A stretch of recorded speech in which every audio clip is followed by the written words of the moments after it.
So between Python and C++, you cannot answer which is better, because programming languages are like tools.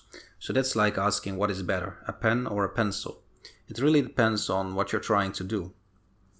And so if you want to create high-level applications quickly, like web applications or video games, or automate some things on your computer, you can go for Python. If you want to do some more low-level things like electronics programming or operating system programming, you want to go to C. So they are really different tools that are applied to different domains.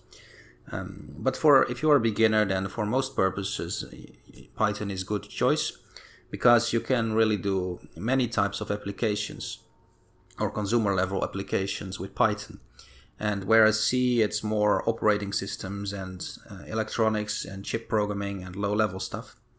And so it really depends on what you're trying to do. Now, if you want to learn Python, there's a link in the description with a good course on Python programming.